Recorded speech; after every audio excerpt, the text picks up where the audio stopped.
बिस्मिल्लाहिर्रहमानिर्रहीम, अस्सलाम वालेकुम। डेली रूटीन के कुछ काम हमें बहुत ज़्यादा मुश्किल लगते हैं, लेकिन अगर कुछ सिंपल से टिप्स और हैक्स को फॉलो कर लिया जाए तो वही काम हमारे लिए बहुत आसान भी हो सकते हैं। ऐसी ही कुछ सिंपल लेकिन बहुत यूज़फुल टिप्स मैं आज आपके साथ शेयर करूंगी। होप कि ये सारी ही टिप्स आपको पसंद भी आएंगी और आपके लिए यूज़फुल भी रहेंगी। वीडियो अच्छी लगे, आपके लिए यूज़फुल रहे तो वीडियो को लाइक और शेयर ज़रूर कर दीजिएगा।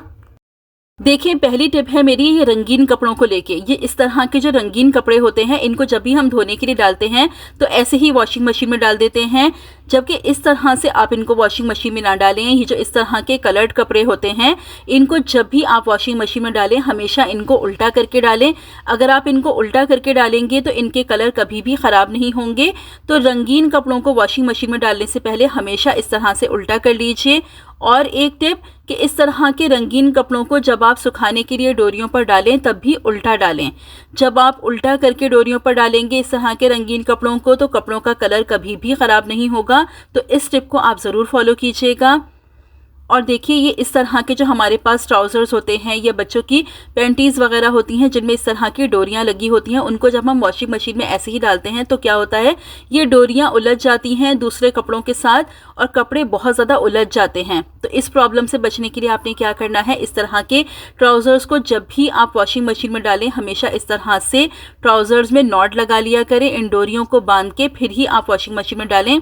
अब नेक्स्ट टिप है मेरी सॉक्स को लेके। देखें, सॉक्स को जब भी वॉशिंग मशीन में डालें ऐसे ही ना डालें। ऐसे ही हम डालते हैं तो सॉक्स अक्सर क्या होता है कि कपड़ों में इधर उधर हो जाते हैं, हमें मिलते नहीं हैं। तो आप क्या कीजिए, जब भी वॉशिंग मशीन में सॉक्स डालिए हमेशा इस तरह के आप मैश बैग्स इस्तेमाल कर लीजिए। सारे सॉक्स को आप एक जगह मैश बैग में डाल के इस तरह से नॉट लगा लीजिए और फिर ये मैश बैग आप अपनी वॉशिंग मशीन में डाल दीजिए। सॉक्स एक जगह रहेंगे, आसानी से हमें मिल जाएंगे। तो ये टिप भी बहुत ज़्यादा यूज़फुल है, तो इसको भी आप लाजमी यूज़ करके देखिएगा। अदरक को लंबे अरसे तक महफूज रखने के लिए आज आपको एक ज़बरदस्त सा तरीक़ा बता रही हूँ। इस तरीके से आप अदरक को रखेंगे तो अदरक आपकी महीनों ख़राब नहीं होगी। आप क्या कीजिए, आप ले लीजिए थोड़ा सा पानी, उसमें आप शामिल कर लीजिए थोड़ी सी हल्दी, फिर इसको आप मिक्स कर लीजिए। उसके बाद आप ले लीजिए अदरक को इस तरीके से आप हल्दी वाले पानी में डाल दीजिए। 5 मिनट के लिए हल्दी वाले पानी में आप अदरक को छोड़ दीजिए। 5 मिनट के बाद आप ले लीजिए एक टिश्यू पेपर और टिश्यू पेपर में इस तरीके से आप अदरक को रैप कर दीजिए। सारी अदरक को हल्दी वाले पानी में से निकाल के टिश्यू पेपर में रैप कर दीजिए। उसके बाद कोई एक बॉक्स ले लीजिए, कोई जार ले लीजिए और सारी अदरक उसमें डाल के आप फ्रिज में रख दीजिए। इस तरीके से अदरक महीनों ख़राब नहीं होगी। जितनी चाहें आप अदरक अपने पास सेव कर सकते हैं। ये बहुत ज़बरदस्त तरीका है अदरक को सेव करने का। तो अगर आप अपने पास ज़्यादा सारी अदरक सेव करना चाहते हैं तो इस तरीके को आप लाजमी फॉलो करके देखिएगा। अक्सर क्या होता है कि प्याज काटने के बाद हाथों में से प्याज की स्मेल आने लगती है, क्योंकि प्याज की स्मेल बहुत ज़्यादा पंजेंट होती है, इसलिए बहुत से लोगों को प्याज की स्मेल बिल्कुल भी पसंद नहीं होती। तो उसके लिए आप क्या कर सकते हैं, आपने एक सिंपल सा काम करना है। बस आप ले लीजिए नमक और थोड़ा सा नमक आप अपने हाथ पर डाल लीजिए, हाफ टी स्पून के जितना, बस इतना सा आप नमक ले लीजिए। उसमें थोड़ा सा आप पानी शामिल कर लीजिए और अच्छी तरह से अपने हाथों पर रब कर लीजिए।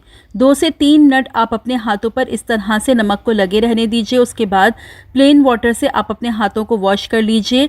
जितनी भी स्मेल होगी प्याज की वो आसानी से निकल जाएगी। बहुत सिंपल हैक है लेकिन बहुत ज़्यादा यूज़फुल है। अक्सर हमें कहीं बाहर जाना होता है और हमारे हाथों में से प्याज की स्मेल आ रही होती है, तो बस इस तरीके को फॉलो कर लिया करें। चार्जर्स को हम मुख्तलिफ तरीक़ों से फोल्ड करके रखते हैं। आज मैं आपके साथ एक ऐसा तरीका शेयर कर रही हूँ कि अगर आप इस तरीके से चार्जर को फोल्ड करेंगे तो चार्जर आपके लिए बहुत ज़्यादा हैंडी हो जाएगा। आपने क्या करना है, चार्जर का ये जो तार है पहले आप इस तरीके से इसको फोल्ड कर दीजिए। फोल्ड करने के बाद जिस तरह से मैं फ़ोल्ड कर रही हूँ आपको वीडियो में दिख रहा है, बस इस तरीके से आप फ़ोल्ड करते जाइए। फ़ोल्ड करने के बाद आपने क्या करना है, ये जो इसके पिन है इसको आप इस तरह से इसके अंदर डाल देंगे। बस इस तरह से आप इसमें एडजस्ट कर दीजिए। एडजस्ट करने के बाद नीचे से आप तार को हल्का सा खींचेंगे तो यहाँ ऊपर एक नॉट लग जाएगी और अब ये चार्जर आपका बिल्कुल हैंडी है। आप जहाँ चाहें इसको हैंग करके रख सकते हैं। तो जब भी आपको चार्जर को फोल्ड करना हो हमेशा इस तरीके से फोल्ड कीजिए और जहाँ चाहें आप इसको हैंग कर दीजिए। बहुत ज़्यादा हैंडी हो जाएगा। जब भी आपको ज़रूरत हो आपको अपना चार्जर आसानी से मिल जाएगा। होप कि ये भी आइडिया आपको पसंद आया होगा। ये जो हमारी रिंग्स होती हैं जब ये पुरानी हो जाती हैं, ख़राब हो जाती हैं, तो हम इन्हें वेस्ट कर देते हैं। तो अब से आपको रिंग्स को बिल्कुल भी वेस्ट नहीं करना है। मैं आज आपको इनका ज़बरदस्त इस्तेमाल बताती हूँ जिससे आपकी एक बहुत बड़ी प्रॉब्लम सॉल्व हो जाएगी। तो आपको उसके लिए क्या करना है, आप ले लीजिए एक हैंगर और हैंगर में इस तरीके से आप एक रिंग को लगा दीजिए। छोटे घरों के लिए जिनके पास कपड़े रखने की स्पेस कम होती है, जिनके पास कपड़े सुखाने की स्पेस कम होती है, और जो बच्चे हॉस्टल्स वगैरह में रहते हैं जिनके पास अपने कपड़े रखने की स्पेस बहुत कम होती है, उनके लिए ये आइडिया बहुत ज़्यादा यूज़फुल है। बस ये देखिए, मैंने एक हैंगर ले लिया है, उसमें इस तरह से मैं एक पुरानी रिंग लगा रही हूँ और इसको हम कहीं पे भी हैंग कर देंगे। हम चाहें अपनी कबर्ड्स में इसका इस्तेमाल कर लें, हम चाहें कपड़े सुखाने के लिए डोरियों पर इसका इस्तेमाल कर लें, दोनों ही जगह ये आइडिया बहुत ज़्यादा यूज़फुल है। उसके बाद आप दूसरा हैंगर ले लीजिए, उसमें अपने आप कपड़े को डाल लीजिए और डालने के बाद उसमें भी इस तरीके से आप एक रिंग लगा दीजिए और जो पहले रिंग लगाया है आपने, उसमें आप इस तरीके से इस हैंगर को डाल दीजिए। इस तरीके से आप जितने चाहे कपड़े हैंग कर सकते हैं। अपनी कबर्ड्स में आप इस तरीके को फॉलो कर सकते हैं। आप चाहें डोरियों पे कपड़े सुखाने के लिए इस तरीके को फॉलो कर सकते हैं। हॉस्टल में रहने वाले बच्चे इस तरीके को फॉलो करके छोटी सी जगह में अपने ढेर सारे कपड़े हैंग कर सकते हैं। तो जब भी आपके पास स्पेस कम हो कपड़े टांगने की, तो पुरानी रिंग्स की मदद से आप काफ़ी सारे कपड़े एक जगह पर हैंग कर सकते हैं। छोटा सिंपल सा आइडिया है लेकिन ये बहुत ज़्यादा यूज़फुल है। अक्सर डोरियों पर ज़्यादा कपड़े सुखाने हों तो मैं इस तरीके को फॉलो कर लेती हूँ, और बारिशों के सीज़न में भी ये तरीका बहुत ज़्यादा यूज़फुल है। जब हमें कपड़े अपने घर के अंदर ही सुखाने पड़ते हैं तो भी आप इस तरीके को फॉलो कर सकते हैं। अगर ये हैक आपको पसंद आया है तो जल्दी से वीडियो को लाइक कर दीजिए और कमेंट्स में ज़रूर बताइए कि ये आइडिया आपको कैसा लगा। अक्सर क्या होता है, हमारे बैग्स की, हमारे बच्चों के स्कूल के बैग्स होते हैं, जो पैंट्स वगैरह होती हैं, उनकी जो ये ज़िप होती हैं ये टाइट हो जाती हैं। ज़िप्स को खोलने बंद करने में प्रॉब्लम हो रही होती है। तो बस इस प्रॉब्लम को सॉल्व करने के लिए आप इस्तेमाल कर लीजिए वैज़लीन का। बिल्कुल थोड़ी सी आप वैज़लीन ले लीजिए, इस तरह से ज़िप पर लगा लीजिए। बस सिर्फ वैज़लीन को अप्लाई करके ये प्रॉब्लम आसानी से सॉल्व हो जाएगी। अक्सर क्या होता है कि इस तरह से ज़िप अटकने लगती हैं तो हम लोग बैग्स को वेस्ट कर देते हैं, जो पैंट्स होती हैं उनको वेस्ट कर देते हैं। तो अब आपने वेस्ट तो बिल्कुल भी नहीं करना, बस इस तरीके से आपने वैज़लीन अप्लाई करके अपनी इस प्रॉब्लम को सॉल्व कर लेना है। अक्सर क्या होता है कि हम अपने मोबाइल को चार्ज करने के लिए लगाते हैं लेकिन हमारे मोबाइल चार्ज नहीं हो रहे होते क्योंकि हमें लगता है कि हमारे चार्जर ख़राब हो गए। तो हम क्या करते हैं, हम जल्दी से जाते हैं और नया चार्जर परचेज़ कर लेते हैं, जबकि चार्जर्स अब बहुत ज़्यादा महंगे हो गए हैं। तो नए चार्जर को परचेज़ करने से पहले आप एक छोटा सा काम ज़रूर करके देखिए, क्योंकि अक्सर क्या होता है कि हमारे चार्जर ख़राब नहीं होते, बल्कि जहाँ पर ये हम चार्जर की पिन लगी होती है तो वहाँ पर थोड़ी सी डस्ट वगैरह जमा हो जाती है, जिसकी वजह से चार्जर सही तरह से काम नहीं कर रहे होते। तो आपने उस डस्ट को निकालने के लिए क्या करना है, बस आप ले लीजिए डबल साइडेड टेप और एक छोटा सा पीस आप डबल साइडेड टेप का कट कर लीजिए, और फिर आप ले लीजिए एक कोई चाबी और उस पर आप इस तरह से डबल साइडेड टेप लगा दीजिए। डबल साइडेड टेप लगाने के बाद आप इसको खोल लीजिए और इस तरह से ये टेप आप चाबी पर लपेट दीजिए। उसके बाद जो ये वाली जगह है इस पर आप इस तरह से चाबी को डालेंगे और 2 से 3 दफ़ा आप इसको इस तरह से डालेंगे निकालेंगे। जितनी भी डस्ट होगी वो इस टेप पर लग जाएगी, चार्जर आपका बिल्कुल साफ़ हो जाएगा। ये काम करने के बाद आप अपने मोबाइल को चार्ज करके देखें, हो सकता है आपका मोबाइल आसानी से चार्ज होने लगे, क्योंकि अगर डस्ट की वजह से आपका मोबाइल चार्ज नहीं हो रहा था तो आपका मोबाइल आसानी से चार्ज होने लगेगा। तो एक दफ़ा नए चार्जर को ख़रीदने से पहले आप डस्ट को क्लीन करके ज़रूर देख लीजिए। हम चाहें तो हम इसके लिए ईयरबड्स का यूज़ कर सकते हैं, लेकिन उसमें ये डर होता है कि कहीं रुई अंदर ना रह जाए, तो इसलिए ज़्यादा बेटर है कि आप इस तरह से चाबी पर डबल साइडेड टेप लगाकर इस डस्ट को साफ़ कर लीजिए। अगर ये काम करने के बाद भी आपका चार्जर काम ना करे तो फिर आप जाके अपने लिए नया चार्जर परचेज़ करें, लेकिन नया चार्जर परचेज़ करने से पहले एक दफ़ा आप डस्ट साफ़ करके ज़रूर देखें कि अगर आपका चार्जर ठीक है, सिर्फ डस्ट की वजह से काम नहीं कर रहा, तो आपका चार्जर मिनटों में काम करने लगेगा। ये टिप बहुत ज़्यादा इफ़ेक्टिव है, इसको ज़रूर यूज़ किया करें। देखिए ये नाइफ़ मेरी गंदी भी हो रही है और इसकी शार्पनेस भी बिल्कुल ख़त्म हो चुकी है।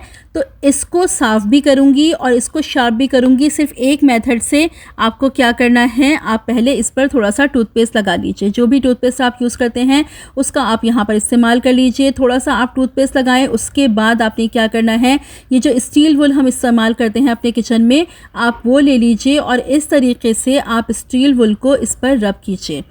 इससे सिज़र क्लीन भी हो जाएगी और सिज़र की धार भी तेज़ हो जाएगी। बहुत ज़बरदस्त तरीका है। जब भी सिज़र की धार कम होने लगे आप इस तरीके को इस्तेमाल कर लीजिए। और सेम यही मेथड आपको यूज़ करना है अपने किचन की नाइफ़्स के लिए भी। छुरी की धार को तेज़ करने के लिए भी आप सेम यही तरीका यूज़ कीजिए।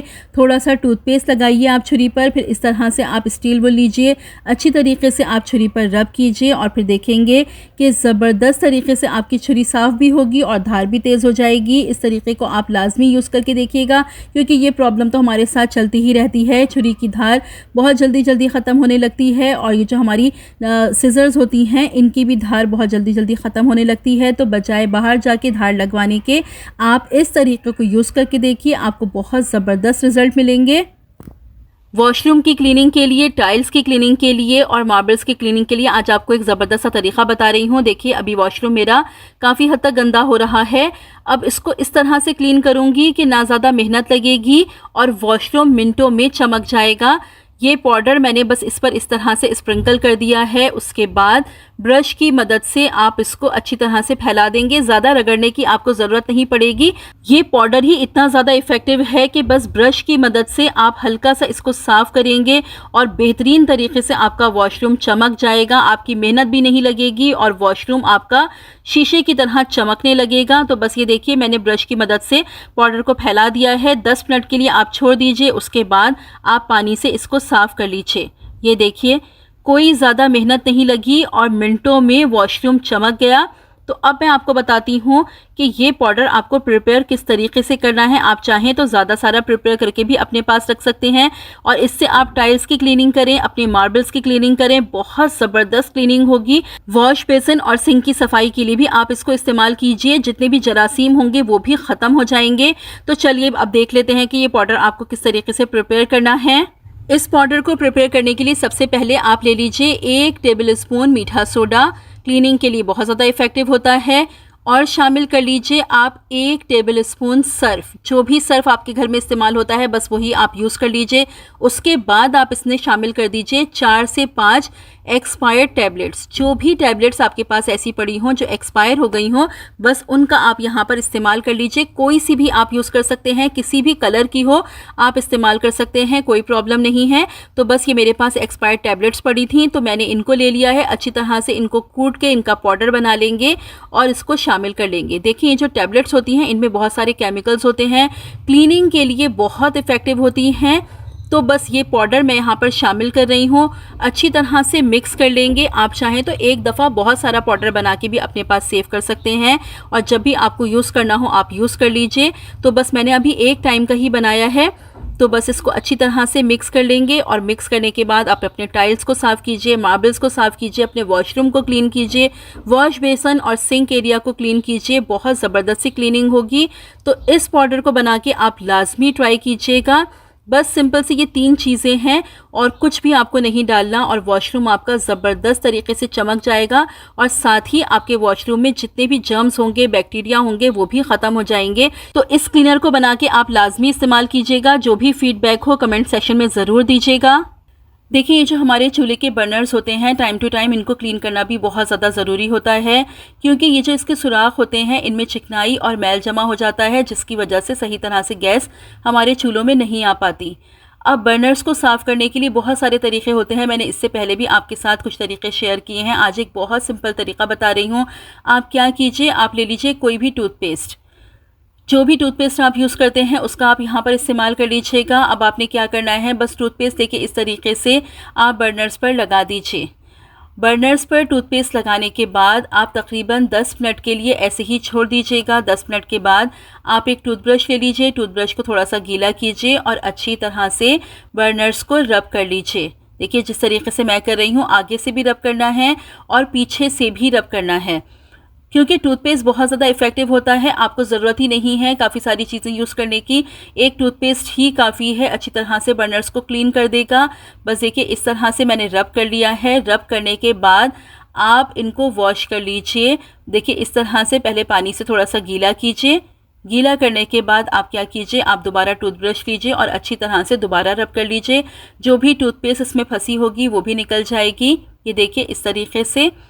उसके बाद आप इनको पानी से वॉश कर लीजिए। आप ये देखिए बर्नर्स हमारे कितने ज़्यादा क्लीन हो गए हैं। अब एक काम आपको और करना है और वो ये कि आप ले लीजिए सुई। देखिए सुई लेके इस तरह से बर्नर्स के जो सुराख हैं उनमें आप इस तरीके से क्लीनिंग कीजिए। अगर कोई चिकनाई या मैल इनमें बाकी होगी तो वो सुई की मदद से बहुत आसानी से निकल जाएगी। देखिए इस तरह से सुई की मदद से मैं इनको क्लीन कर रही हूँ। बस इस तरीके से ये सारे सुराख जो होते हैं बर्नर के, इनको क्लीन कर लीजिए। अब बर्नर्स हमारे मुकम्मल तौर पर क्लीन हो गए हैं। अब आप चूल्हे पर अपने बर्नर्स को रख दीजिए और मैं अब आपको चेक करवाती हूँ इसकी गैस। आप देखिए, क्योंकि देखिए अगर बर्नर्स हमारे क्लीन नहीं होते सही तरह से, इनमें मैल और चिकनाई जमा होती है तो गैस हमारी ज़ाया जाती है। क्योंकि गैस जो नीचे से आ रही होती है वो बर्नर्स में ऊपर चिकनाई की वजह से सही तरह से हमारे चूल्हों तक नहीं आ पाती। इस तरह गैस ज़ाया होती है, हमारा बिल भी ज़्यादा आता है गैस का। तो बर्नर्स की क्लीनिंग टाइम टू टाइम करना बहुत ज़्यादा ज़रूरी होता है। अब ये देखिए आपके सामने है कितनी अच्छी गैस जल रही है। तो इस तरह से महीने में एक दफ़ा कम से कम आप लाजमी बर्नर्स को क्लीन कर लिया करें।